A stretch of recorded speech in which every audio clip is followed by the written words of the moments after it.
Happy resurrection day everyone. और आज मेरे साथ दोबारा से बिशप काशिफ जवेद साहब हैं मौजूद मेरे साथ। सलाम भाई, क्या हाल चाल है आपका? जी इस्लाम ब्रदर, कैसे हैं आप? बहुत और ठीक ठाक, शुक्र है खुदा का। आपको बहुत बहुत ईद क़यामत अल मसीह मुबारक हो। शुक्रिया, आपको भी बहुत बहुत ईद क़यामतुल मसीह मुबारक हो। तो कैसा गुजरा आपका ईद क़यामतुल मसीह? जी खुदावंद का शुक्र है कि बहुत अच्छा रहा। और खुदावंद ने बड़े मतलब आपको पता है कि पिछले दिनों जो इश्यूज चल रहे थे और जिस तरह की सिचुएशन थी, तो उसके बाद मतलब ये पहला इवेंट था जो खुदावंद की शुक्रगुजारी है, बड़ा अच्छा रहा। अच्छा अच्छा, जबरदस्त। फैमिली के साथ टाइम गुजारा आपने? जी जी बिल्कुल बिल्कुल, फैमिली के साथ। जबरदस्त। तो आपकी रूटीन क्या होती है ईद क़यामतुल मसीह वाले दिन आपकी? ईद क़यामत अल मसीह वाले दिन आपको पता है कि बीइंग अ प्रीचर, फिर जो सनराइज सर्विस होती है, फिर उसके बाद डे सर्विस होती है, फिर उसके बाद इवनिंग में फैमिली के साथ। जबरदस्त, क्योंकि बड़ा अच्छा दिन है। तो आप बताना चाहेंगे कि इस दिन की अहमियत क्या है एज ए क्रिश्चियन? क्या जीसस ने जो है इसकी अहमियत सिर्फ क्रिश्चियंस के अंदर ही है कि पूरी दुनिया के लिए है? इसके बारे में थोड़ा सा बताइएगा। अ, बड़ी खूबसूरत आपने बात कही है कि क्या इसकी अहमियत सिर्फ क्रिश्चियंस के लिए ही है या पूरी दुनिया के लिए है। तो मैं आपको बताना चाहता हूँ कि अ, यूहन्ना की इंजील में बड़ी खूबसूरत बात जो है वो लिखी है कि खुदा ने दुनिया से ऐसी मोहब्बत रखी कि उसने अपना इकलौता बेटा बख्श दिया, ताकि जो कोई उस पर ईमान रखे वो हलाक ना हो बल्कि हमेशा की ज़िंदगी पाए। और हाँ, ये जो ऑफ़र है ये पूरी दुनिया के लिए है, कोई भी उस पर ईमान ला के हमेशा की ज़िंदगी पा सकता है। और यीशु मसीह का जी उठना हमारे लिए हम्म, एक ऐसा दिन है। मैं हमेशा एक बात कहता हूँ कि पूरी दुनिया में जितने भी लोग आए हैं उन सब के दो ही दिन होते हैं, एक पैदा होने का और एक मरने का। यीशु मसीह दुनिया में एक वाहिद पर्सनैलिटी है जिनके 3 दिन मनाए जाते हैं, उनके पैदा होने का, उनके मरने का और उनके जी उठने का। प्रेज गॉड, जबरदस्त। और एक बड़ी हालेलुया। खूबसूरत बात जो हमेशा हम कहते हैं कि उनका पैदा होना भी दुनिया से अजीब है, मौजज़ाना तौर पर है, उनका मरना भी अजीब, और उनका जी उठना तो दुनिया में सबसे ज़्यादा एक अजीब चीज़ है।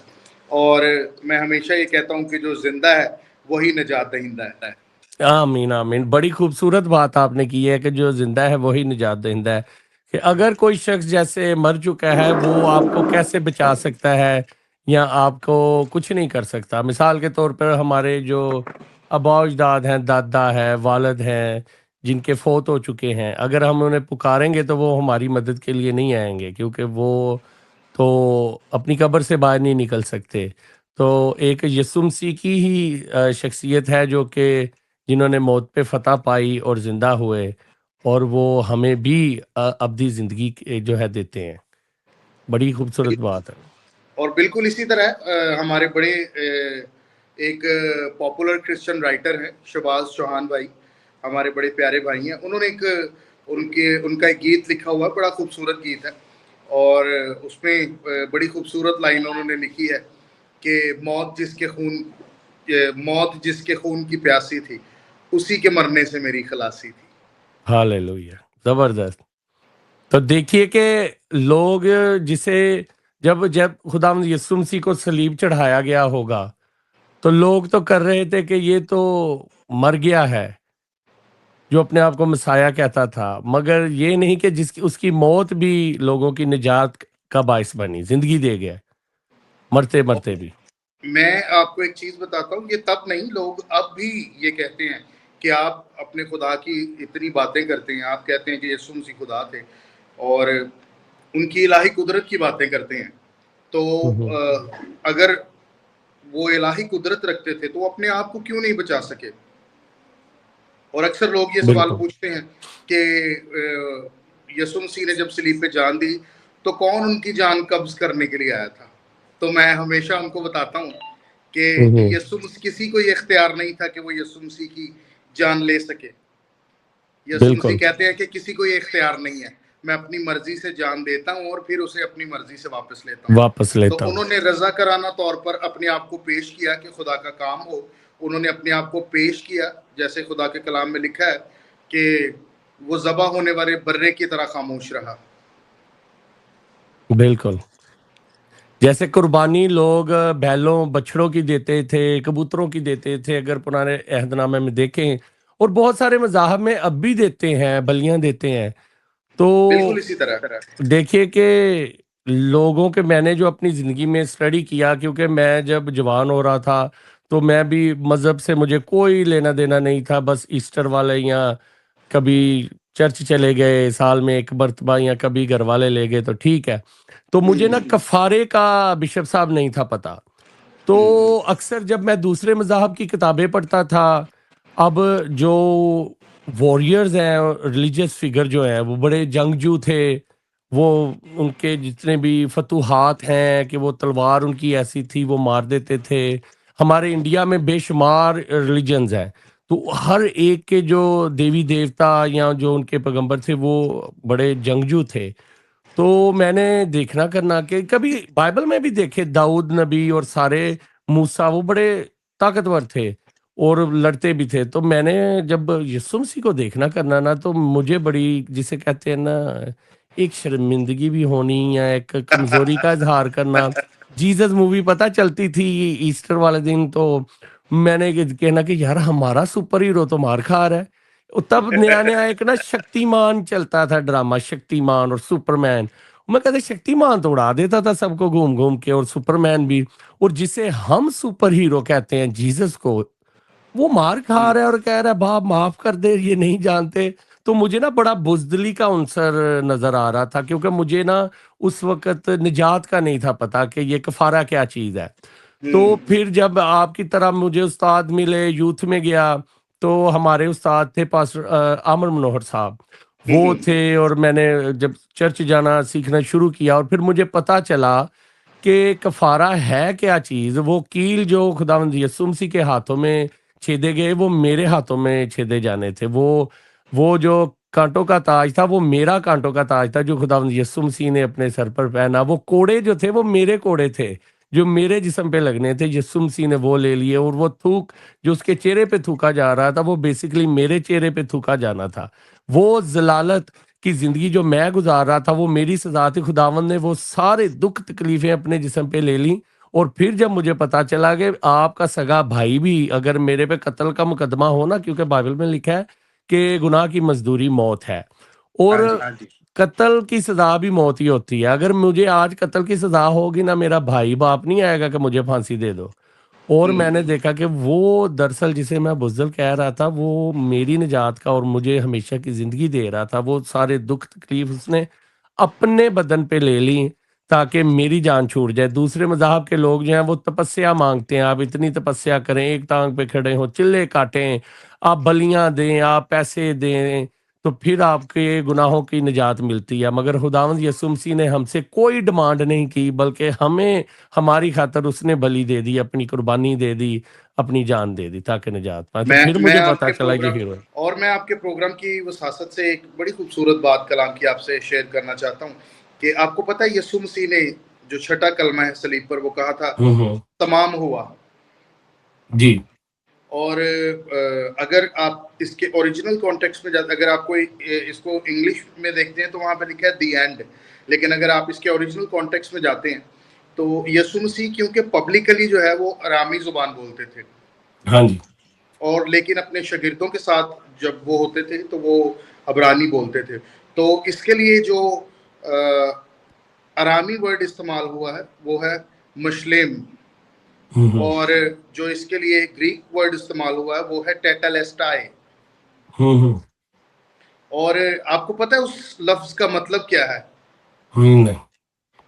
टेटलेस्टाई का मतलब है कि टेटलेस्टाई को जब आप उस वक़्त में जब बैंकिंग फ़ॉर्म में यूज़ किया जाता था, तो जब किसी का पूरा कर्ज़ अदा हो जाता था, तो उसके ऊपर हुँ। स्टैम्प किया जाता था कि टेटलेस्टाई, कि इसका पूरा कर्ज़ जो है वो अदा हो पेड चुका है। ऑफ, जैसे स्टैम्प लगाते हैं पेड ऑफ, कि पेड हो गया। जी, जी, ऑल डेबिट पेड। पेड, और जो जब बैंक में बिल जमा कराते हैं या फीस को या कुछ भी, तो वो स्टैम्प लगाते हैं पेड है। जी, बिल्कुल। और इसी तरह उस दौर वाओ! में जो बैंकिंग सिस्टम में स्टैम्प होता था, वो होता था टेटलेस्टाई, और उसी को अगर आप जुडिशली में ले जाते हैं, तो उनकी जो फ़ौजदारी का निज़ाम था, वहाँ पे जब कि किसी शख्स को सज़ा होती थी, तो वो जब उसकी सजा पूरी हो जाए, मतलब किसी को 10 साल 15 साल सजा अगर हो गई है, तो वो 15 साल के बाद जब सजा अपनी पूरी करके बाहर आता था, तो उसके जो डॉक्यूमेंट होते थे उन पर स्टैंप किया जाता था कि टेटेलेस्टाई, इसने अपनी पूरी सजा जो है वो भुगत ली है। भुगत नहीं है। तो यीशु मसीह वाह। ने जब वहां सलीब पर कहा था टेटेलेस्टाई, तो वो असल में मेरे और आपके गुनाहों का वो जो पूरा कफारा था, पूरी एक प्राइस थी, पूरी जो सजा, जैसे आपने बात की कि हमने वो भुगतनी थी, उन्होंने वो पूरी सजा भुगती। और अगर हम उसको बैंकिंग सिस्टम में देखते हैं तो उसकी पूरी एक प्राइस जो पे होनी थी, उन्होंने वो पूरी प्राइस पे की। वाह। और उन्होंने कहा कि टेटेलेस्टाई, यानी हर वो प्राइस जो आपने पे करनी थी, वो आपके लिए खुदावंद यीशु मसीह ने सलीब पर पे की। स्लीप पे कर। वाह बिशप साहब, ये मैंने भी नई चीज आपसे सीखी है। देखिए, हर दफा जब बाइबल ऐसी चीज है, जब सीखते हैं नई से नई चीज मिलती है, तो मैंने भी पहली मर्तबा ये वाली टर्म आपसे भी सीखी है, और जबरदस्त। खुदा का शुक्र। और इसीलिए मेरे ख्याल में इसे ग्रेस कहते हैं कि हमारी जो, हम उस काबिल नहीं होते और हमें वो चीज मिल जाती है। इसे ही ग्रेस कहते हैं कि ये खुदा की ग्रेस है कि उसने हमें, हम इस काबिल नहीं थे कि हमारी कीमत अदा होती, मगर फिर भी खुदा ने हमारी कीमत जो है ना वो अदा कर दी है। बिल्कुल इसी तरह। जबरदस्त। तो बहुत सारे लोग हैं जो हमारे मसीही भी हैं, जैसे मैंने अपनी गवाही बिशप साहब आपको दी कि मुझे निजात का नहीं था पता, कफारे का नहीं था पता, जैसे आपने बताई है टर्म के पेड ऑफ हमारे गुनाहों की खातिर है, क्योंकि वो जो बकरों और बछड़ों की कुर्बानी होती थी वो पेड ऑफ नहीं थी होती, वो किस्त जाती थी सिर्फ, एक बिल्कुल इसी छोटी तरह सी। वो, बिल्कुल आपने बड़ी अच्छी बात की है कि वो एक हिसाब से किस्तें ही जाती थी। जैसे आप मोबाइल ले तो लें, सूद सूद वही नहीं, वही मोबाइल तो है अगर आप लेते हैं ना, तो वो आप देते हैं तो वो किस्त उतरती जाती है। लेकिन एक होता है सूद, वो आप सूद, वो सूद जो है वो एक्चुअल अमाउंट खड़ी रहती है, आप उसका सूद पे करते जाते हैं। वो बढ़ता जाता है आपके, और जी जी गुनाह जी। हम करते रहते हैं। जैसे अक्सर लोग देखे ना, वो एक मोबाइल ले लेते हैं महंगा, आधी किस्त देनी होती है, फिर वो किस्त दी नहीं जाती, वो एक और मोबाइल लेके उसको पेड ऑफ करते हैं, फिर उस मोबाइल बिल्कुल को। ऐसी इसी है। तरह हमारी गुनाहों की जिंदगी भी है। एक गुनाह करके हम उसकी कुर्बानी तो देते हैं, फिर और कर लेते हैं, चढ़ते जाते हैं। और बिल्कुल खुदा इसी तरह। यीशु मसीह ने जो है वो सारा हमारे गुनाहों की खातिर, ना पास्ट प्रेजेंट बल्कि फ्यूचर के लिए भी हमें हमेशा हमेशा की निजात दे दी। बड़ी जबरदस्त है बिशप साहब। और अ, आप अपने नौजवान जो हमारे बहन बेटियां हैं, भाई हैं, उनको क्या पैगाम देना चाहेंगे? अ, मैं ना कल एक बच्चे ने मेरे साथ एक वीडियो शेयर की, और वो एक वीडियो थी एक कैथलिक चर्च की ना, हम्म। जो लास्ट वो उन्होंने मतलब ईद क़यामत अल मसीह की प्रेयर चल रही थी उनकी, जी कैथलिक जी। चर्च जो लेट नाइट, वो कराची से किसी ने मेरे साथ वो वीडियो शेयर की। तो उसमें जब चर्च ख़त्म हुआ तो जो फादर थे उन्होंने कहा कि मैं कुछ ऐलानात करना चाहता हूँ, और उसके बाद उन्होंने मतलब बड़ी खूबसूरत बात कही कि मैं अपनी बहन बेटियों को, अपने बच्चों को, लड़कों को भी मैं ये एक बात कहना चाहता हूँ कि आप जिस माशरे में रहते हैं, आपको लोगों के साथ मिलना पड़ता है, उनके साथ जॉब्स करनी पड़ती हैं और उनके साथ रहना पड़ता है, लेकिन अपने आप को एक फिक्स अमाउंट तक, यानी अपनी एक लिमिट रखें और उससे आगे ना जाएं, हम्म। क्योंकि ये खुदा को नापसंद है। तो मेरा दिल जो है वो शुक्रगुजारी से भर गया कि एक टाइम था जब हम अपने बहन भाइयों को कहते थे, हम खादमीन से कहते थे कि इस पे बात करें, और खुदा का शुक्र है। और ये मैं ये समझता हूँ बीइंग अ प्रीचर, मतलब ये एक अच्छी बात नहीं है, लेकिन ये एक बहुत बड़ा धब्बा लगाया जाता था कि जी कैथलिक कम्युनिटी जो है वो उधर से वो इन चीज़ों पे प्रीच नहीं करते, इन बातों पे टीच नहीं किया जाता। तो हम्म। मैक्सिमम जो कैथलिक बच्चे हैं वो इस तरह की हरकतें करते हैं। लेकिन खुदावंद का शुक्र है कि अब हमारे जो प्रीचर्स हैं वो किसी भी कम्युनिटी के हों, वो किसी भी डिनोमिनेशन से उनका तल्लक हो, वो इन बातों पे प्रीच कर रहे हैं, और खुदावंद बिल्कुल। की शुक्रगुजारी हो। यही मैसेज मैं अपनी बेटियों को, अपने बेटों को देना चाहता हूँ कि आप जिस माशरे में रहते हैं, आप अपनी लिमिटेशंस को याद रखिए, और ये याद रखिए सोशल मीडिया यूज़ करते हुए बड़ा मोहतात रहिए, और ये याद रखिए कि आपको खुदा ने जो सिखाया है आपने उस पर बरकरार रहना है। खुदा के कलाम में लिखा है कि बेईमानों के साथ नाहमवार जुबे में मत जुतो, तो ये आपके लिए एक खादम ने बड़ी खूबसूरत बात की थी कि उन्होंने कहा था कि हम गैर कौम में शादी नहीं कर सकते और इसके आगे फुल स्टॉप है, इसके आगे कोई बहस नहीं है, कोई इसके लिए कोई आप इधर उधर का रास्ता इस्तेमाल नहीं कर सकते। बिल्कुल बिल्कुल। तो बड़ा अच्छा है फिर बिशप साहब, आपके लिए आप भी बहुत अच्छे हैं कि एक पेंटिकॉस्टल जो अपना प्रोटेस्टेंट एक बिशप साहब जो है वो कैथलिक प्रीस्ट की तारीफ भी कर रहे हैं, और ये भी एक बड़ी खूबसूरती की बात है।